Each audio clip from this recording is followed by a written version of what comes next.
What's up, YouTube? That's right, we're going to be talking about the Fox AST steering stabilizer and how to make the adjustment on the Jeep Wrangler JL, guys.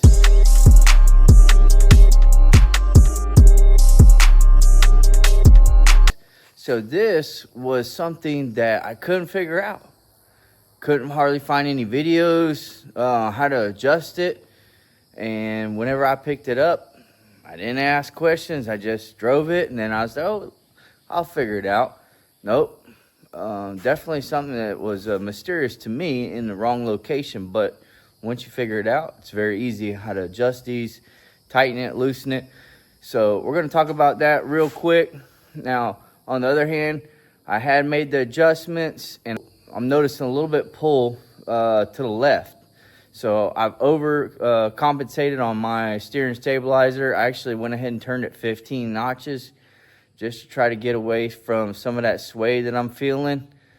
And I overturned it. So what I'm going to do is I'm going to try to put it in the middle. You got 25 settings on these, so I'm going to go ahead and try to put it in the middle at 12, maybe 13. Go ahead and notch it back 2 more, see how that is. But I noticed that I am running into still a problem.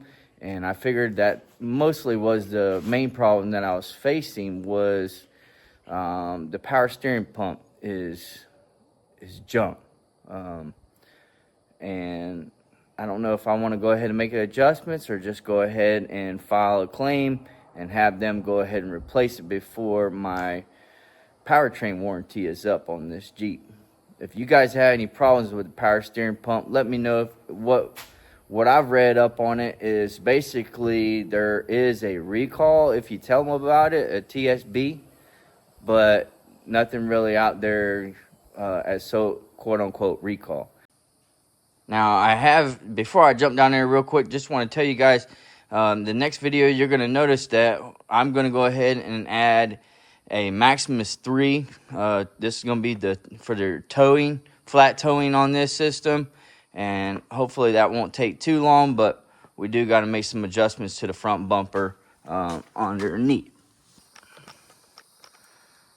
So as you can see, this is your steering stabilizer shock.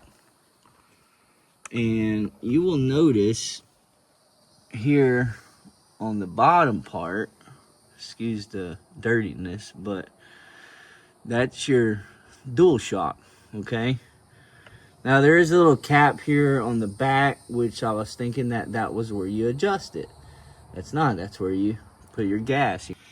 And then I said, well, there's nowhere to adjust it. Finally found a video, and here is where you adjust it.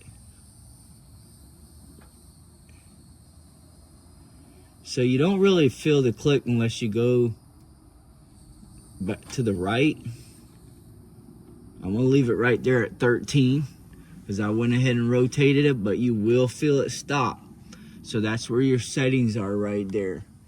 The one thing is a single shock, so it does open on the end, so it passes through. And that's how you're able to adjust the stiffness of it. Anyway, pretty simple. To the point, I'm not sure why it's on that end. But apparently that's the only place that you could put it. I would have put it in a different spot, but anyway, that's where you're going to make the adjustments, guys. So you got 25 settings on there. Once you install this, it's pretty self-explanatory. It comes with a bracket, goes right into the one that was from the factory.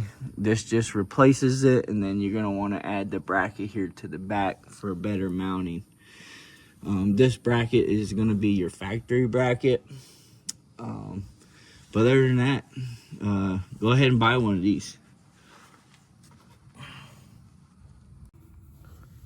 So just to quickly talk about the power steering that I'm dealing with, it's a lot of play. If you notice in one of my short videos, then you'll see that I've got a lot of play there and want to go ahead and get that addressed. But besides that, we're going to go ahead and, we're going to drive it. I'll probably show you a video on what it looks like, but I do need to go ahead and start on this bumper. So that's what I'm gonna do right this second. But anyways, I do appreciate you guys watching. If you haven't already, don't forget, hit the thumbs up button. Helps the algorithm. Subscribe if you haven't, guys. I really appreciate you guys watching. Stay tuned, some more videos coming soon. We'll see you on the next one.